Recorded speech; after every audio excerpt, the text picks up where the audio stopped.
అధికారం కోసం పనిచేసినటువంటి వాళ్ళు ఇవాళ ఉద్యమకారులు కానీ యూనివర్సిటీ విద్యార్థి నాయకుల మీద ఉద్యమకారుల మీద ఆనాడు టీఎస్పీఎస్సీ లీకేజ్ కి వ్యతిరేకంగా పోరాడిన దాంట్లో ప్రధానంగా మన విఎస్ఆర్ గారు ఉన్నారు.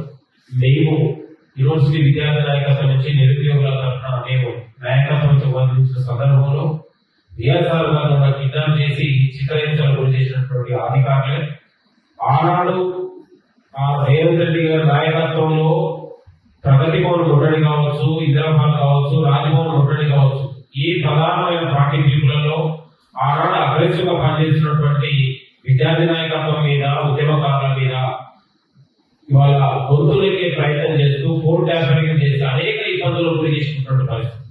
ఫోన్ ట్యాంపరింగ్ చేయడమే కాకుండా 2 రోజులు ప్రోగ్రాం ఉన్నదనే ఎమ్మటే ఇళ్లలోకి వచ్చి ఇళ్లలో సోదాలు చేయడం, లేదా ఎక్కడ కిడ్నాపులు చేయడం, కనీసం ఆచూకు కూడా తెలియకుండా నానా రకాల ఇబ్బందులకు గురి చేసినటువంటి ఇవాళ అరెస్ట్ అయినటువంటి ఇంటెలిజెన్స్ ప్రభాకర్ కావచ్చు, ఇవాళ రాధాకృష్ణ కావచ్చు, లేకపోతే భుజంగరావు కావచ్చు, ప్రదీప్ రావు కావచ్చు, ఈ బృందమే తెలంగాణ ఉద్యమకారుల బృందం అనే విషయాన్ని గుర్తు చేస్తాం.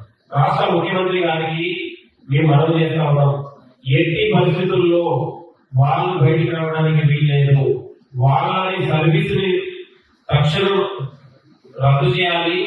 వాళ్ళ అక్రమంగా సంపాదించిన వాళ్ళ సొమ్మును కూడా ప్రభుత్వం రికవర్ చేసుకోవాలని కూడా ఈ సందర్భంగా మేము ప్రభుత్వాన్ని విజ్ఞప్తి చేస్తా ఉన్నాం.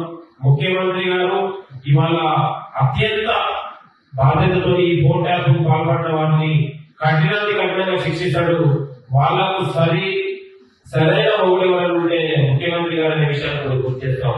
2021లో రాజ్భవన్ ముట్టడి సందర్భంగా జూలై 18వ తారీఖు రోజు ఆ రోజు పిసిసి అధ్యక్షుడు హోదాలో ఇంటెలిజెన్స్ ప్రభాకర్ రావు, నువ్వు పుట్టలో ఉన్నా ఎక్కడ దాక్కున్నా నిన్ను ఎత్తుకొచ్చి తొండలెక్కియకపోతే అని ఆ రోజు ముఖ్యమంత్రి గారు మాట్లాడారు. ఇవాళ కాంగ్రెస్ పార్టీ అధికారం వచ్చిన తర్వాత మనందరికీ ఒక విశ్వాసం కలుగుతా ఉంది.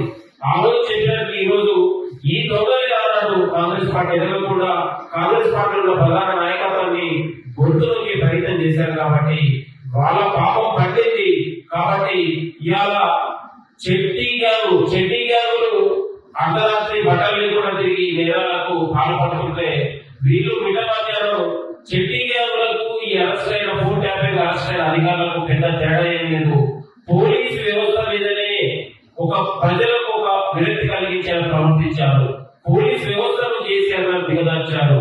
ఇవాళ ప్రధానమైన ఫోన్ ట్యాపింగ్ వ్యవహారంలో కేసీఆర్ పాత్ర ఉంది, కేటీఆర్ పాత్ర ఉంది. వాళ్ళ అండ లేకుండా ఈ ట్యాపరింగ్ జరగలేదనే విషయం కూడా ఈ సందర్భంగా గుర్తు చేస్తా ఉన్నాం. వాళ్ళ కేసీఆర్ ఉద్యమకారులు కాంగ్రెస్ పార్టీ నాయకుల మీద ట్యాపరింగ్ చేయమంటే కాంగ్రెస్ నాయకుల మీద చేస్తూనే వీళ్ళు వ్యాపార సంస్థల మీద చేసి ఒక దొంగ పోలీసులు లాగా వ్యవహరించారు. కాబట్టి వీళ్ళు తెలంగాణలో అత్యంత ఒక నేరస్తులాగానే భావించాలని కూడా ఈ సందర్భంగా మేము కోరుతున్నాం. వీళ్ళు ఎట్టి పరిస్థితుల్లో వాళ్ళ సర్వీస్ రూల్సే కాదు, జీవిత కాలంలో కాకి చొక్కా వేసుకునే పరిస్థితి కూడా రావద్దని కూడా మనం కోరుతా ఉన్నాం. ఇవాళ కాంగ్రెస్ పార్టీ అధికారం వచ్చిన తర్వాత, ఇవాళ ప్రజాపాలన వచ్చిన తర్వాత ఒక ప్రజలకు ఒక స్వేచ్ఛ వచ్చింది. ఇలాంటి దొంగలు బయటపడరు. ఇవాళ మొత్తం కూడా ఒక స్వేచ్ఛతో ఉన్నటువంటి పాలన కావుతా ఉంది. ఇవాళ ఫోన్ ట్యాపింగ్ లేదు, అరెస్ట్ లేదు. ఇవాళ ప్రభుత్వం ధర్నా చేసుకునే అవకాశం కూడా ప్రభుత్వం కల్పించినటువంటి దేశంలో ఏదైనా రాష్ట్రం ఉందంటే తెలంగాణ రాష్ట్రం అనే విషయాన్ని గుర్తు చేస్తాం. అంటే ధర్నా చేసుకునే ఒక స్వేచ్ఛను పౌర హక్కుల్ని కాపాడుతుంది, మానవ హక్కుల్ని కాపాడుతుంది. ఇవాళ మనము పాలకులు కాదు సేవకులాగాన్ని నిరూపించినటువంటి ఈ ప్రభుత్వం ఇవాళ అన్ని శక్తులు, వ్యక్తులు, సంస్థలు ఇవాళ జైలు పడుతా ఉన్నారు. కాబట్టి ఈ ఫోన్ ట్యాపింగ్ వ్యవహారంలో ఎంతటి వాడైనా వాళ్ళు శిక్షకు అర్హులే. కాబట్టి ఈ ప్రధాన ఫోన్ ట్యాపింగ్ వ్యవహారంలో కేసీఆర్ పాత్రలు ఉంది. వాళ్ళు కూడా దీనికి ప్రధానమైన ముద్దాయి పాత్రలో ఉండాలని కూడా మేము కోరుతా ఉన్నాము. వాళ్ళకు నిజంగా చిత్తశుద్ధి ఉంటే ఇవాళ బీజేపీ, బీఆర్ఎస్ ఫోన్ ట్యాపింగ్ వ్యవహారాన్ని సిబిఐకి ఏమని డిమాండ్ చేయండి. మీరు ఫోన్ ట్యాపింగ్ వ్యవహారంలో మీరు కూడా కేంద్ర విజయిస్తాన్ని లోతుగా విచారించే ప్రయత్నం చేయండి. ఇవాళ కాంగ్రెస్ ప్రభుత్వం ముఖ్యమంత్రి గారి నాయకత్వంలో ఇవాళ రాష్ట్రంలో అన్ని వర్గాలకు, అన్ని సంస్థలకు ఒక స్వేచ్ఛ సమాధానం ఇస్తూ ఒక ప్రజాపాలన దిశగా ముందుకు సాగుతుంది. ఇవాళ రైతాంగాలకు నిరుద్యోగుల జీవితాలు వెలుగులు నింపడానికి ఇవాళ ప్రభుత్వం అడుగులు వేస్తా ఉంది. ఇవాళ ప్రభుత్వం 4 నెలల పసికందు మీదనే ఇవాళ బీఆర్ఎస్ బీజేపీ కుట్రలు చేస్తా ఉన్నారు. ఎందుకంటే ఎక్కడ రుణమాఫీ చేయాలని ప్రభుత్వం కసరత్తు చేస్తుంటే వాళ్ళు ఎన్నికల కోడ్లను కూడా ప్రభుత్వం పైన విమర్శలు చేస్తా ఉన్నారు.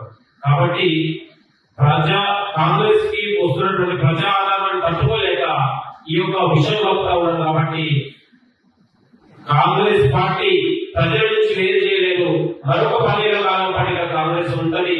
ప్రజలకు ఇచ్చిన హామీలు నెరవేర్చడానికి ఇవాళ కాంగ్రెస్ పార్టీ ఒక చిత్తశుద్ధితోని ప్రజల మీద విశ్వాసంతో నమ్మకంతో ముందుకెళ్తా ఉంది.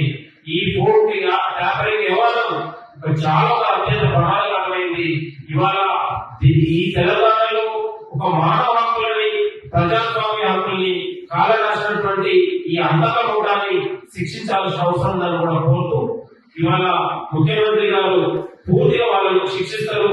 వాళ్ళని సర్వీసు రూల్స్ మొత్తం కూడా రద్దు చేసి వాళ్ళ అక్రమంగా సంపాదించిన మొత్తం కూడా ప్రభుత్వం స్వాధీనం చేసుకొని ఇవాళ ప్రజలకు చెందాల్సిందిగా కొంత వాళ్ళ ఆస్తులు జాతీయ చేయాలి, వాళ్ళ ఆస్తులు ప్రభుత్వం స్వాధీనం చేసుకొని ప్రజలకు పంచాలని కూడా నేను కోరుతున్నాను. Thank you. అసలైన తొలి వెలుగు.